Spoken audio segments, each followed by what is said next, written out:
ವೀಕ್ಷಕರೇ ಎವನ್ ಕನ್ನಡ ನ್ಯೂಸ್ ಹಾವೇರಿ, ನಾನು ಬಿರೇಶ್ ಪೂಜಾ. ವೀಕ್ಷಕರೇ, ಇಂದು ಬ್ರೇಕಿಂಗ್ ನ್ಯೂಸ್ ಜೊತೆ ಒಂದು ಶಾಕಿಂಗ್ ನ್ಯೂಸ್ ಕೂಡ. ಹಾವೇರಿ ಜಿಲ್ಲೆಯ ರಾಣೆಬೆನ್ನೂರು ತಾಲೂಕಿನ ಚಳಗೇರಿ ಗ್ರಾಮದಲ್ಲಿ ಇಂದು ಮುಂಜಾನೆ ಸುಮಾರು 10:30ರ ವೇಳೆಯಲ್ಲಿ ರೈಲ್ವೆ ಇಲಾಖೆಯ ನೌಕರ ದಿಲೀಪ್ ಬೀರಪ್ಪ ಹಿತ್ತಲಮಣಿ ಎಂಬಾತನನ್ನು ಬಲವಾದ ಕಲ್ಲಿನಿಂದ ಹಲ್ಲೆ ಮಾಡಿ ಹತ್ಯೆ ಮಾಡಲಾಗಿದೆ ಎನ್ನಲಾಗಿದೆ. ಕೊಲೆಯಾದ ಯುವಕ ಕಾಕೋಳ ಗ್ರಾಮದ ನಿವಾಸಿ ಎಂದು ಹೇಳಲಾಗಿದ್ದು, ಸದ್ಯದ ಮಾಹಿತಿಯ ಪ್ರಕಾರ ಅನೈತಿಕ ಸಂಬಂಧದ ಹಿನ್ನೆಲೆ ಈ ಹತ್ಯೆ ಆಗಿರಬಹುದೆಂದು ಶಂಕಿಸಲಾಗಿದೆ. ಭಾರೀ ರಕ್ತದ ಮಡುವಿನಲ್ಲಿ ಬಿದ್ದಿದ್ದ ದಿಲೀಪ್ನನ್ನು ಆಸ್ಪತ್ರೆಗೆ ಸೇರಿಸುವ ಮಧ್ಯದಲ್ಲೇ ಕೊನೆ ಉಸಿರ ಎಳೆದ ಎಂದು ತಿಳಿದು ಬಂದಿದೆ.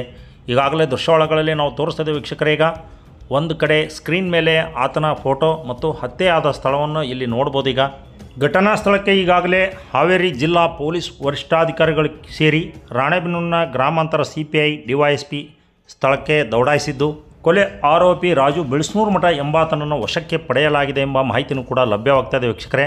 ಆದರೆ ಅಷ್ಟರಲ್ಲೇ ಈಗಾಗಲೇ ರಾಣೆಬೆನ್ನೂರಿನ ಗ್ರಾಮಾಂತರ ಪೊಲೀಸ್ ಠಾಣೆ ಮುಂದೆ ಸಂಬಂಧಿಕರ ಆಕ್ರಂದನ ಮುಗಿಲು ಮುಟ್ಟಿತ್ತಂತ ಹೇಳ್ಬೋದು. ಈ ದೃಶ್ಯಾವಳಿಗಳಲ್ಲಿ ನೋಡ್ಬೋದು. ಈಗ ಈ ಕುರಿತು ರಾಣೆಬೆನ್ನೂರಿನ ಗ್ರಾಮೀಣ ಪೊಲೀಸ್ ಠಾಣೆಯಲ್ಲಿ ಪ್ರಕರಣ ದಾಖಲಾಗಿದೆ.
ಜ್ವರನ ಟ್ರೀಟ್ ಮಾಡಿದ್ದೇವೆ.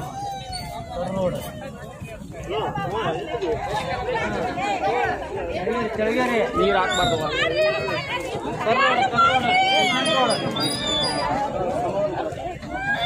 ಆಂಜನೇಯ ದೇವಸ್ಥಾನ ಗೋಡಂಬ ಐತ್ರಿ.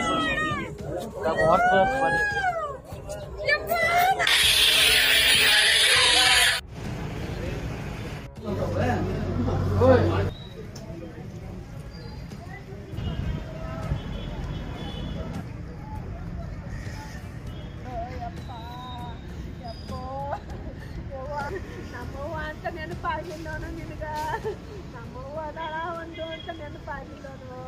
ನಿಮ್ಮ ಅಪ್ಪ ಮಾತು ಕೊಟ್ಟಲ್ಲೋ, ನಿಮ್ಮ ಅಪ್ಪನ ನಾನು ನೋಡ್ತಾನೆ ತಮ್ಮನು ತಂಗಿನ ಅವನು ಅಂದಲ್ಲೋ.